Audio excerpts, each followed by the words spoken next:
Last night. Last night. Last night. I dreamed I was you. That was you. That was you. That was you. That was you. That was you. I was you. I was you. I was you.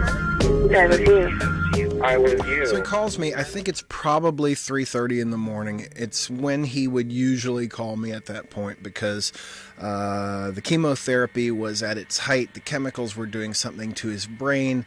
And he was one of the last true originals, even with his brain fully functioning and with it full of chemicals.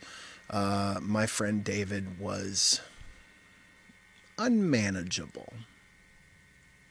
Yeah. And so he called me up and he says, I found my cat.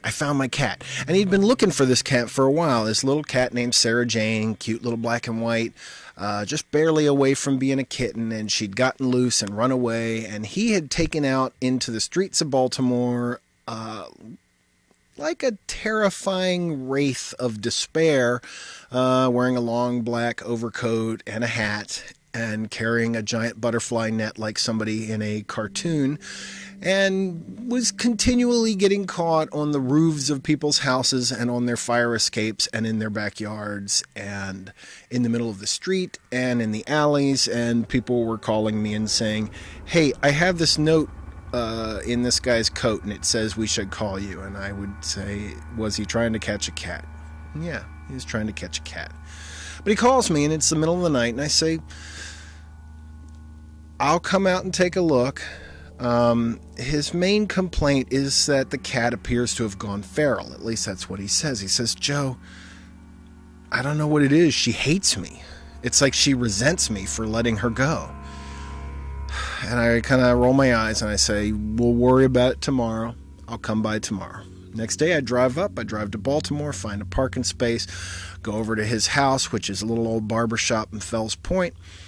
And he shows up at the door and he's dressed elegantly as usual, and just a crisscross of scratches all across his face, all across his hands, all across his forearms. He is torn up. His pants are shredded at the bottom. He's completely shredded. And he says, Joe, I picked up Sarah Jane, and every time I get near her, she just claws at me and tears me to pieces. And I said, well, you know, is she has her rabies shots, right? And he says, yeah, but I don't know what's wrong. And I said, well, let's see where she is. So we go looking. I find the cat. She's under the couch. And I crouch down and I get a nice view and I look in and this claw comes shooting out from under the couch and gets me right across the face. And I'm like, oh, Christ. David, that is not your cat. He says, what do you mean? No, that's my cat. That's Sarah Jane. I found her. She's safe now. She's safe with me.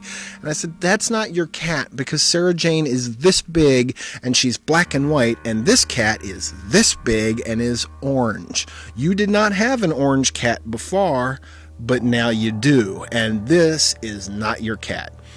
And he said, well, are you sure? Are you sure? And I said, yeah, I'm pretty sure that this violent street hooligan cat is not your actual cat.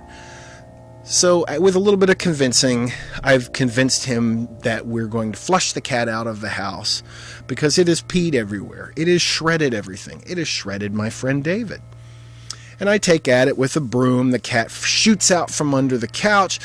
It's not going to stand down, though. This isn't that kind of cat. This is a stand-your-ground cat. And the cat just rears up and is clawing at me, and I chase it, and it runs up the bookshelves, and books are flying down everywhere, and it's peeing, and it's screeching, and making these horrible, unholy noises. And finally, I get it to the door, and I'm like, David, open the goddamn door!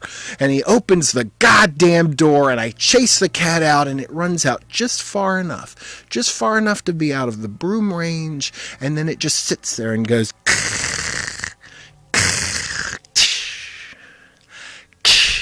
and I'm like, David, that is a demon cat. That is not your cat. Why did you think that was your cat? And he said, I don't know. She just had a way about her.